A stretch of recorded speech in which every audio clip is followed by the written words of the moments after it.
Aries, this is your weekly tarot card reading from Born Without Boundaries Tarot. It is for Aries sun, moon, and rising sign.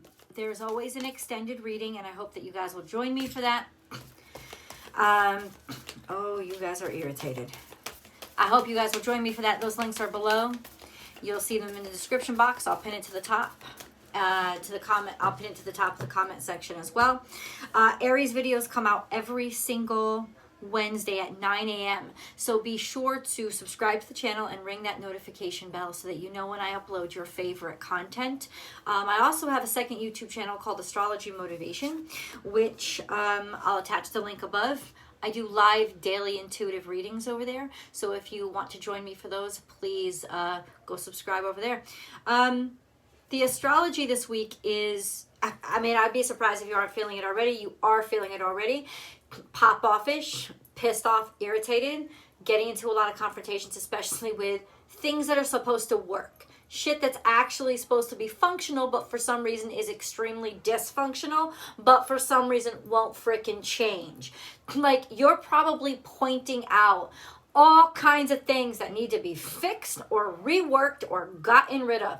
And it's getting you to the pressure point of probably exploding or being really sassy or irritated or irritable with a lot of people. You may not be thinking things through very, very well right now. You may very well be more reactionary than pragmatic, or like, it's almost like in some ways, it's easier for your brain right now to point out what is wrong with something than to figure out how to fix it.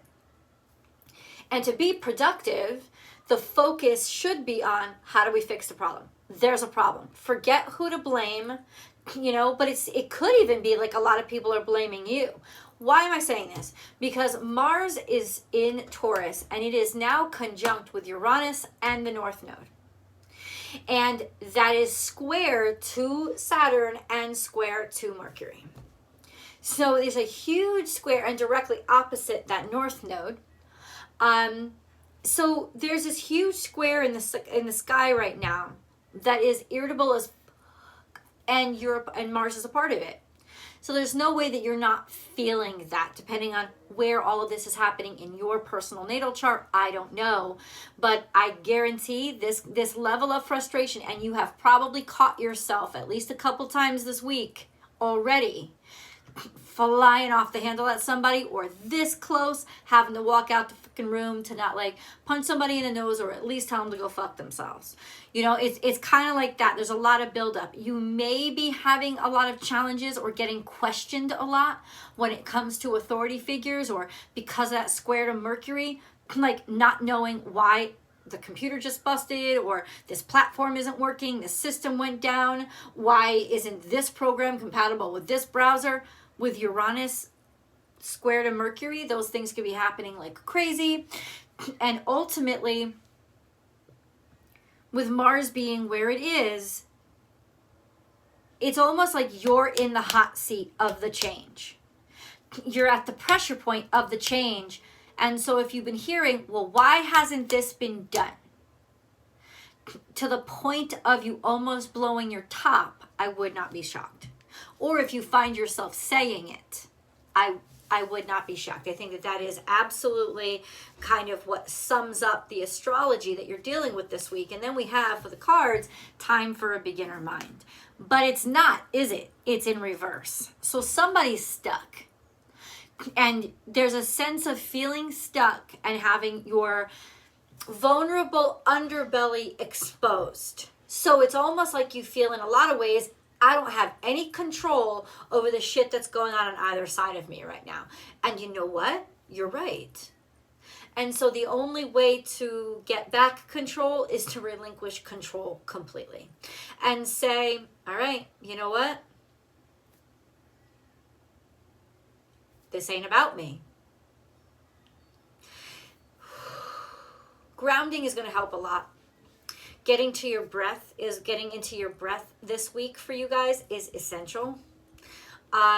Because you're going to need a lot of time where you can just sort of like exhale, like let things settle down a little bit. very important for you this week. I don't mean full on meditation. You don't got to like take a break at work and be just like, hey, if you can, more power to you. But, you know, you just take a breath.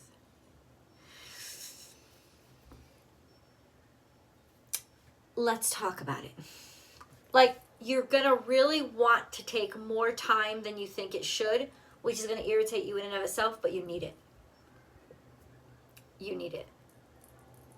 You need to slow things down, or else you will be blowing your top every other second. And yes, there is definitely going to be the exposure of some shit that really should need to be changed. And that could be what is the hidden gem here this week, is that you don't like this happening, then guess what needs to be fixed? Because that will be very clear. What needs to go, what needs to change, what needs to evolve is going to become very clear to you this week.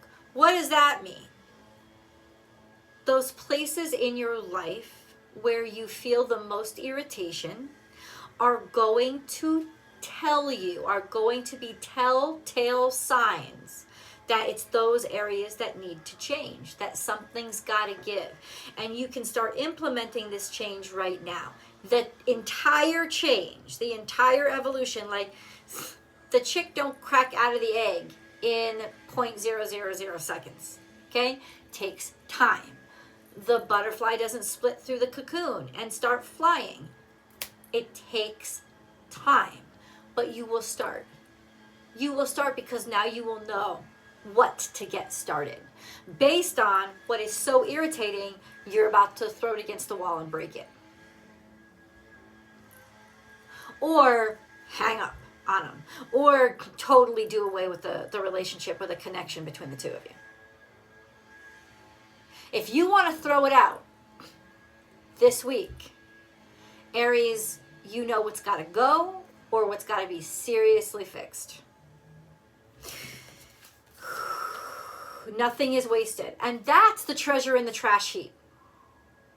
That's the newness. That's don't throw everything away. And that's what it's saying, is you don't have to throw everything away. There are good parts to a lot of this stuff. Don't throw everything away. Sell it for parts. You know what I'm saying? Don't trade it in. This is like, I tell you, this is like my car. Completely what could total it, really. If I used it to turn it over to a dealership for a new car, they gave me maybe $500. But if I sell this bitch for parts, I could easily make $3,000. So, yes, something's got to change, something's got to go. But how you execute it will determine what you salvage and how successful you start. Because if you start just out of desperation, you're going to continue to be fucking desperate, and shit's going to have to be changed again in a year. But if you go slow and pick through, what are the good things about this? What even if you're breaking up with somebody, say this is a relationship, not a car and not a job. Say it's a relationship and you're breaking up with somebody.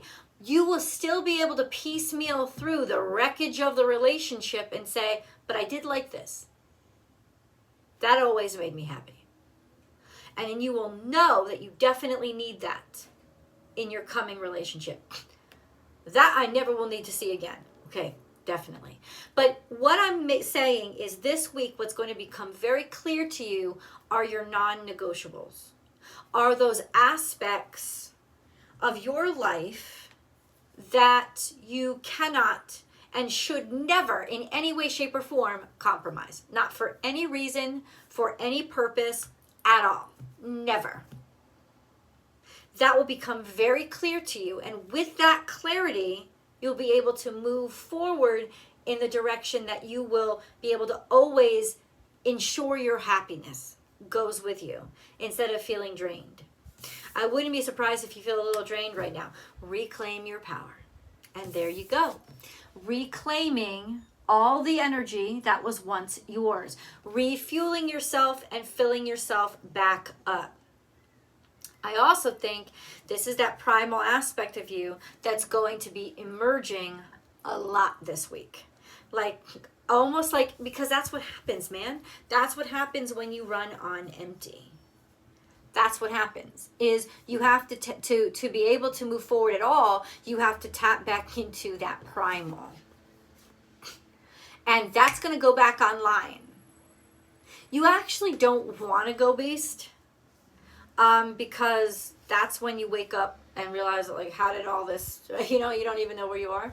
And it's like, so feed the beast right now. Stop compromising on the things that are really non-negotiable for you. If you got yourself to a point where nothing's negotiable, then you are legitimately trapped in fear, and you are legitimately the problem, and you're the one that's going to be broken down. Top 3 non-negotiables. Non-negotiables should be 3 things, 5 tops, but usually not. Usually 3 tops. Non-negotiables. And your non-negotiables will be different between, your family, between your romantic relationship. Non-negotiables with romance may be very different than non-negotiables at work. Because I don't think that when it comes to romance, you care about how much your salary is. There shouldn't be a salary with romance, unless, I don't know. But when it comes to work, that may be a non-negotiable. You know what I'm saying? Like, no. Oh, no. You don't get to pay me less because I paid this much for my college education, spent this long to get it, have this many years of experience, and I make you this much money. So my salary is non-negotiable. You know what I'm saying? Like, there are definitely some non-negotiables. But at least when you start discussing your non-negotiables, when you find again what's really important to you, you won't feel bad about it. And because you don't feel bad about it, the beast won't have to come out, and you won't get all defensive and vicious. You'll just be like, no. There's ferocity in confidence. And that's kind of what you're claiming again, is getting your confidence back. Because it's kind of been so degraded. It's kind of been so churned. And I'll tell you what you're really confident in. By the end of the week, you'll know what you're really confident in. You'll be certain of it. We clear up over the weekend. Mars, that square between Mars and Mercury breaks up. And that's going to relieve a lot. Because at least then things will be breaking, right? Communication will come back online. You'll be able to be calm enough to not be so impulsive, right? So there's just that tension between that hierarchy. Saturn, that square to Saturn is lasting a little bit longer, and it will really point out to you where your standards lie. Like, what are your standards? What really, really matters to you? That's the contentious point this week. Leave your comments below, because I really want to know how this is impacting your daily, your week, and where you see things coming out. Scorpio, you're ready to fly. You could be dealing with a Scorpio, certainly. Or you could just be ready for a change, which is central to your energy right now. Ready for a change. It's like the egg cracking open. You're not what you used to be. You'll never be what you used to be. This situation is not the same as it used to be, even if it looks similar. It is not, because you are different. So the expectations that you may have may be getting in your way. Someone needed to hear that one. But the Scorpio energy is about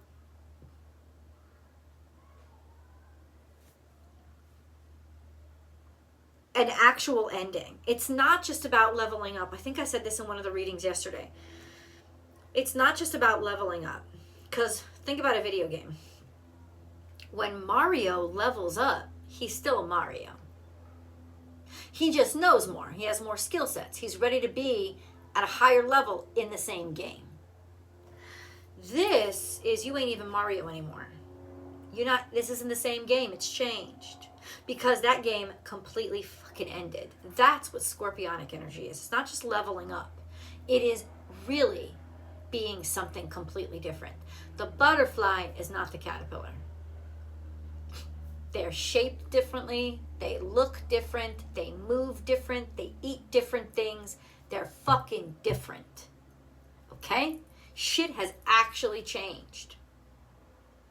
And it's the phoenix represents claiming this change and owning it and being this change.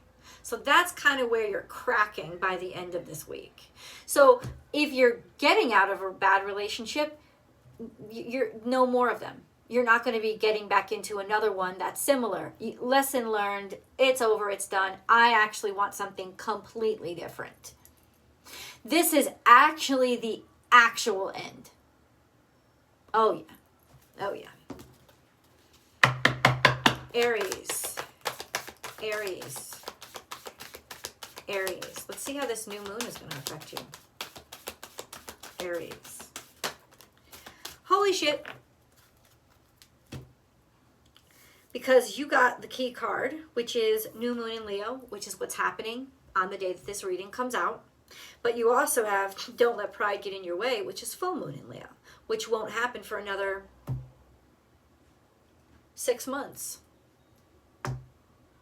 So you've got a timestamp here. You've got sort of a timestamp here as to when this begins and when this comes to fruition. Or it's just representative of you've gone through this cycle. Why? Because we have this central card here that says expect powerful change. About who you even want to be and what's important to you. Don't let pride get in your way. I feel like this is more cyclical though. But it's all about you. This really is a phoenix change because it's a difference in who you are. Like you're never going to go back to that person. Maybe after this week, you're never going to go back to that person who just pops off at people. You're never going to go back to that person who settles. And it's not even going to be like you have to constantly remind yourself. You don't have to constantly remind yourself. A butterfly doesn't have to remind themselves to fly and not crawl. You're just built that way again. So you've gone through some real, maybe even catastrophic, but definite huge actual changes in who you are. And this is not something you come back from. The way it looks, you don't want to come back from it. But you may feel super exposed. And I think that brings us to a key of this whole message is because you're new and you are changed, you feel super exposed. And that may be why you're so defensive. It's like your first couple of days as a butterfly. How the fuck does this even work? And that's why you're getting frustrated. There might not be anything wrong. And if there is, you're probably going to be the one to point it out. Because if it doesn't work for the new man in the room, it probably doesn't work at all. Probably everybody around you has just been making a lot of concessions and a lot of excuses so they didn't have to change what had to be changed. And you're probably seeing this stuff like so clear. Write it down because it's right. You have fresh eyes on this. But also you feel exposed. You feel like all eyes are on you and that your underbelly is exposed because you are new here. And that's okay. That will end. It will dissipate. And I promise you, you'll start feeling better. Okay, but what like real world shit does this have to do with? I mean, I guess this has to do with everything. Aries. 7 of Swords. And then 9 of Swords. Pain, suffering, feeling used. Feeling used. So 7 of Swords is usually somebody actually swiped something from you. Somebody actually stole shit from you. Somebody actually took shit from you. Or you were just distracted. And while you were distracted and doing other stuff, somebody used that as their opportunity to come collect from stuff you didn't invite them to collect from. And maybe this is the worry or this is the concern. that while you're new and while you're in this transitional place, people are going to take advantage of you. And maybe that's why you or somebody that you're dealing with, and if you're dealing with somebody like this, are probably irritating the shit out of you. But that's the key. That's really what's holding them back from changing. They're scared that while they're changing and they're uber exposed and very, very, think about it, porcupines turned upside down have no defense at all. That's when they get killed. Like, that's the secret. Turn your porcupine upside down and just dig into that soft belly. Because porcupines upright, even fucking wolves don't want to mess with those bitches. Because you learn pretty quickly that's a death sentence. But it's almost like you feel in some way really vulnerable. And that's why you're ferocious and you're attacking. And ultimately, I feel like this is a time, if you want to grow a lot, you're going to need to be vulnerable. And the way that you can get comfortable with your vulnerability is to take things slow. Don't rush in. But you also want to rush. You want to rush through this as quickly as possible. But this is saying, don't rush in. Guess what? If you don't rush in, you win. Right? Why would you rush in super exposed? Don't rush in. Take it slow. Go really almost idiotically slow right now. That is your key to winning the day. Because you know why, Aries? I'm going to tell you a secret. You're not moving as slowly as you think you are. You just feel like everything's going really slow because everything isn't going crackhead fast. But it's not. It's really just taking it down to an actually comprehensible pace. And if you're like new things are being thrown at you right now, don't be prideful. Ask somebody, I'm going to need to go through that again, and I'm going to need to go through it slower. There are different points that I want to focus on, please. And it may make you feel silly or stupid or exposed, but it's the secret to success this week. And we're going to see how this applies to every aspect of your life. Over in the extended, please come with me. That link is below. I'll see you guys there.